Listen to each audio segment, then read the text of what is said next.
Notice करा होगा beard में पैच आ रहा है, आपके बालों में पैच आ रहा है, एकदम से वेट गेन कराओ या वेट लूज कराओ, आपने नोटिस करा होगा बाल टूटते ज्यादा है। मास्टरबेशन आपका हेयर लॉस कॉज करता है। एंटी हेयर फॉल मास्क लगाना है, माइनॉक्सिडिल लिक्विड या फोम फॉर्म में हेयर ट्रांसप्लांट, विग्स या hair patches, derma roller, scalp को हल्का puncture. Hi guys, welcome back to my channel. This is Karan एजिंग्रे और ऑन द फॉर्मल एडिट आज हम बात करने जा रहे हैं अबाउट हेयर लॉस। ध्यान दीजिए, ये कोई डॉक्टर नहीं है, ना ये कोई टोटके वाले बाबा है जो बोलेंगे लगा लीजिए पेस्ट और सिर पे आ जाएगा खेत। ये एक साधारण यूट्यूबर है जिन्होंने करी है कड़ी रिसर्च और करा है कंसल्ट मेडिकल एक्सपर्ट्स को। और हम बात करेंगे हेयर लॉस की क्या मिथ्स या अफवाहें हैं इंडिया के अंदर जो बहुत ज्यादा चर्चा में रहती है, और क्या इसकी रियल कॉजेस क्या है, इसकी जड़ क्या है जो आपको अर्ली एज में हेयर लॉस होता है, इसको रोके कैसे, अगर डैमेज ज्यादा हो गया है तो बेस्ट कॉस्ट इफेक्टिव ट्रीटमेंट क्या अवेलेबल है इंडिया में।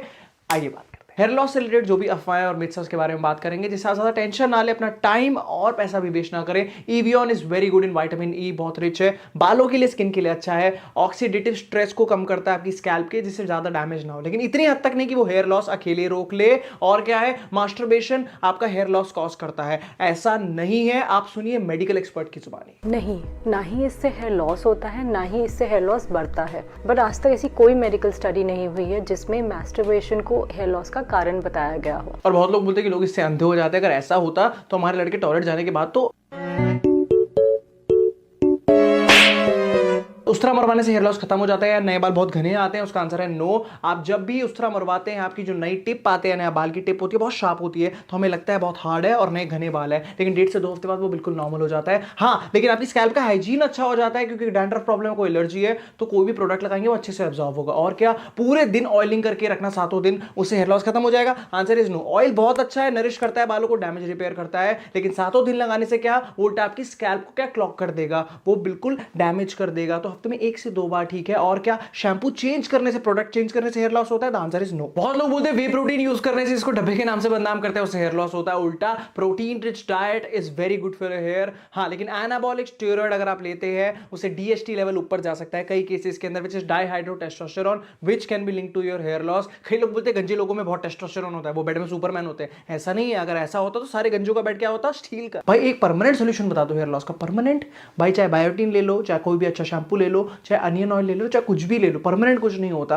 किसी पढ़े लिखे ट्रेनर के पास जाओगे, बोलोगे भाई बॉडी बनानी है, एक एक्सरसाइज बता दो, एक डाइट बता दो, 30 दिन तक लूंगा हमेशा बॉडी बन जाएगी, नहीं ना। जब ढीले पड़ोगे डाइट पे, वर्कआउट में, बॉडी नीचे आएगी, खराब होगी। Same works for your hair. अब मेन कॉजेस क्या है आपके हेयर लॉस के? सबसे पहले जेनेटिक्स, विच रियली मैटर्स। आपके फीचर हो, आपके बाल हो, आपका बॉडी स्ट्रक्चर हो। लेकिन क्या आपके फादर गंजे है तो क्या आप भी गंजे हो जाएंगे? आंसर क्या है? नहीं।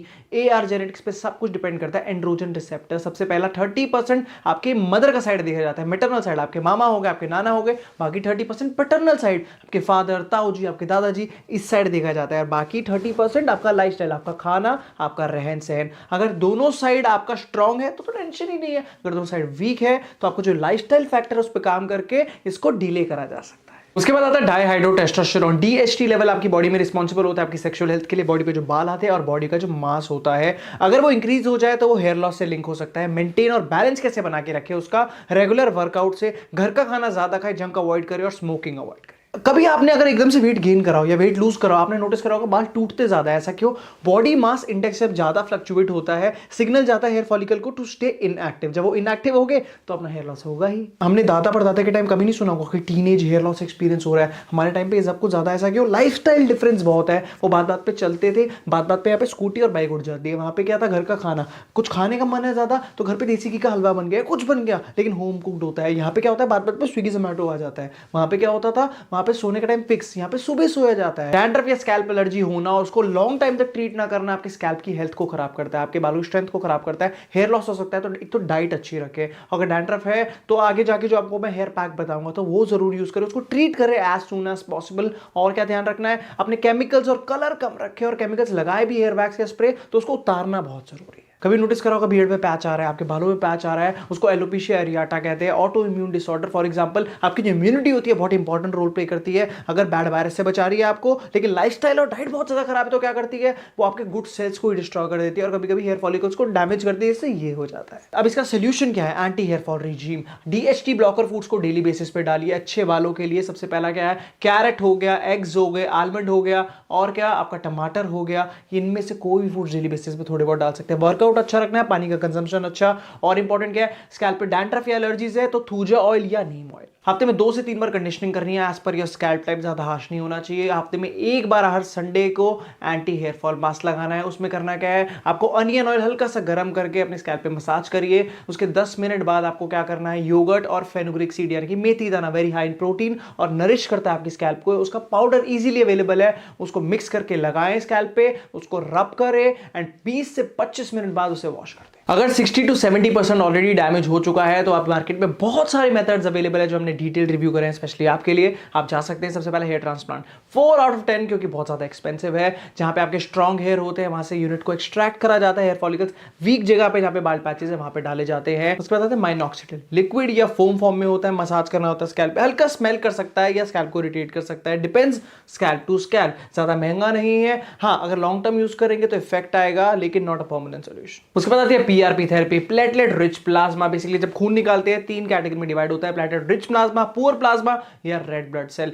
रिच प्लाज्मा को अलग रखा जाता है सिरिंज में एंड आपको इंजेक्ट करते हैं जहां पे बाल कम हो। बेसिकली वो हेयर ग्रोथ को प्रमोट करता है, बट उसका सक्सेस रेट कितना है, 60% है, नॉट वेरी गुड, और कॉस्ट भी थोड़ा ज्यादा है तो 5.5 आउट ऑफ 10। उसके बाद आती है लेजर थेरेपी, थोड़ी ज्यादा एक्सपेंसिव है और थोड़े साल बाद आपको करानी पड़ेगी, सो नॉट वर्थ इट। उसके बाद आता है डर्मा रोलर, स्कैल्प को हल्का पंक्चर करा जाता है, उससे बूस्ट होता है कोलाजन और आपका हेयर ग्रोथ प्रमोट होती है। और इंपॉर्टेंट क्या होता है, आपको किसी भी डर्मेटोलॉजिस्ट के अंडर करना है, माइनर इफेक्टिव है, हर केस में नहीं हेल्प करेगा क्योंकि आपका डर्मेटोलॉजिस्ट बता सकता है आपका कौन सा नीडल साइज आपके स्कैल्प टाइप के हिसाब से बेस्ट है। उसके बाद आते हैं विग्स या हेयर पैचेस, जिसको कॉस्मेटिक ग्लू से चिपकाया जाता है, अच्छी ग्रिप रहती है, टाइट ऐसे आराम से निकलते नहीं है वो। और क्लिनिक क्या करते हैं, वो हर मंथ टू मंथ इसकी मेंटेनेंस भी करते हैं, साइड से जो ओरिजिनल बाल है वो निकल रहे हैं या बढ़ गए हैं, लेकिन वो इतनी ओरिजिनल फील नहीं आती। 6.5 आउट ऑफ 10। इन सब का बेस्ट सोल्यूशन, स्टार सोल्यूशन पता है क्या है, इन सब में पहले पैसे भी वेस्ट करो, शायद वो परमानेंट हो या ना हो, उसके साइड इफेक्ट हो या ना हो, और क्या वो आप पे नेचुरल लगे ना लगे। बेस्ट तरीका क्या है, उसको ट्रिम करो या शेव करो। इंडिया में अभी भी लोग घबराते हैं, लेकिन वो हटके 100 में से 1 लगेगा